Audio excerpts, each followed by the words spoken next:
all right.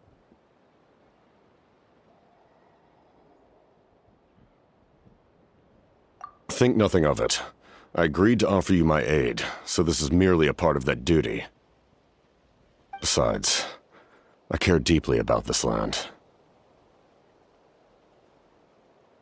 Right! When we were with Moika, you told us you and your soldiers defended Natlan against the Abyss 500 years ago. That's right.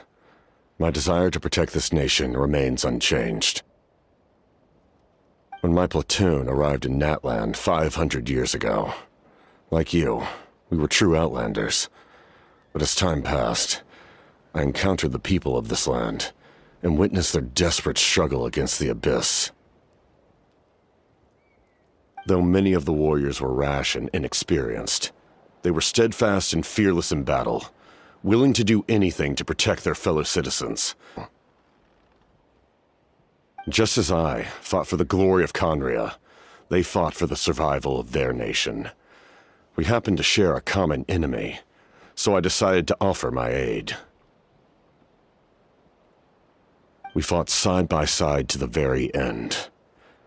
I traveled to many places after that, but I never forgot this land. Even now, my work in Natlan remains unfinished.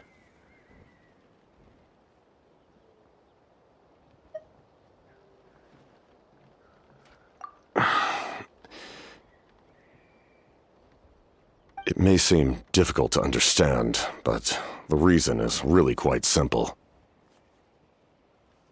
That name carries with it the glory of my homeland and the honor of Natlan.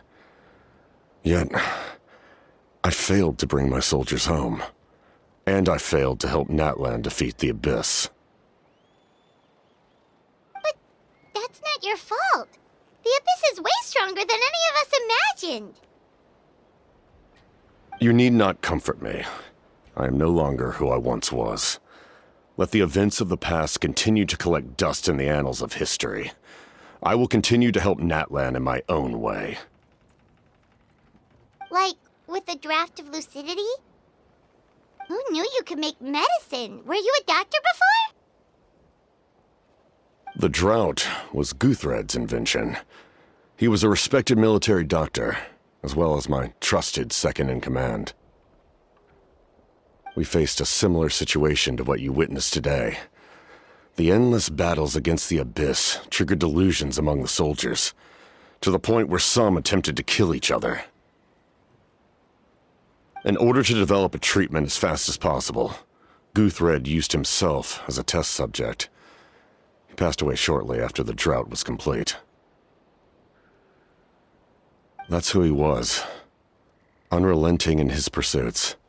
No matter the cost, no matter the sacrifice. In the end, he even gave himself up for a chance at success. I'm sure he would be pleased his creation aids people, even now. The Abyss has wrought enough suffering on this land. I sincerely hope this war will end soon.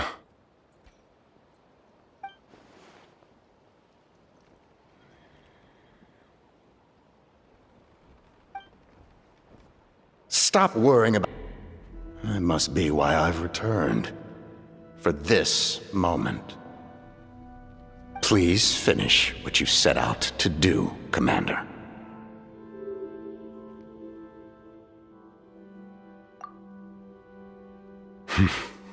You're more perceptive than I imagined. However, some things are better kept secret for now. We may be working together, but our goals are not entirely aligned. What's with the secrets all of a sudden? I'm starting to think we should be more careful around you. I do not mean to jeopardize the trust between us. I simply prefer to keep this to myself, because it's a personal matter. All I can tell you is this.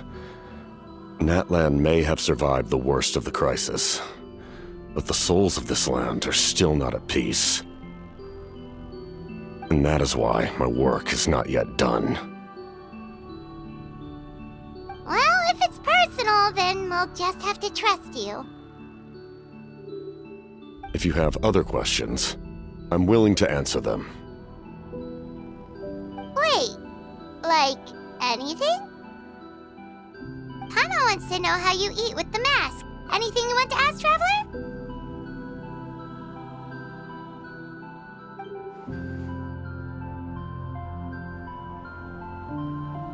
Natlan must pay the price for Mawika's use of the Ruler of Death's power.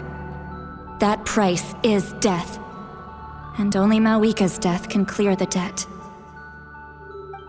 Even now that the war's over and the threat to Natlan is gone, it looks like that death is still set in stone.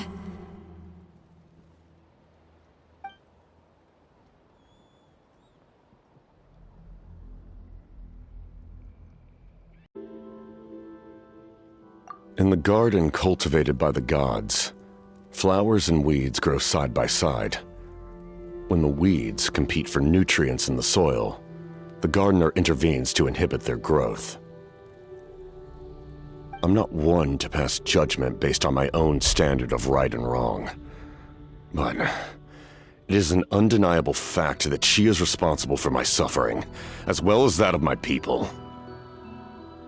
If that explanation is too difficult to understand, allow me to show you exactly what I mean.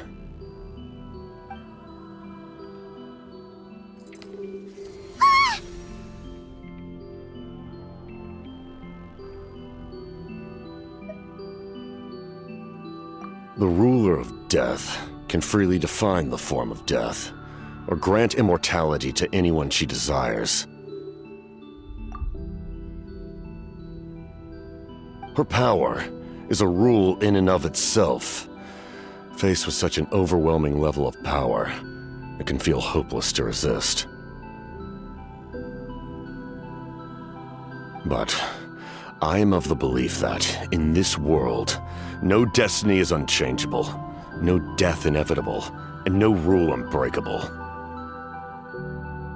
So, before the final moment truly arrives, we must fight harder than ever.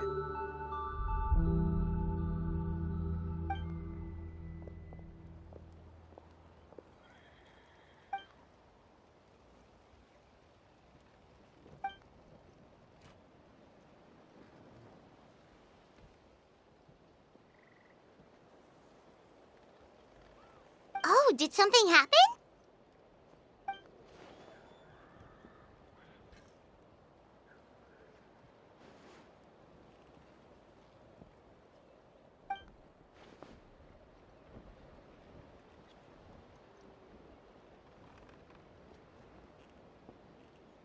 This is a critical time for you, Traveler.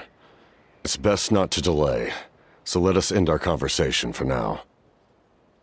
Best of luck to you all. Goodbye.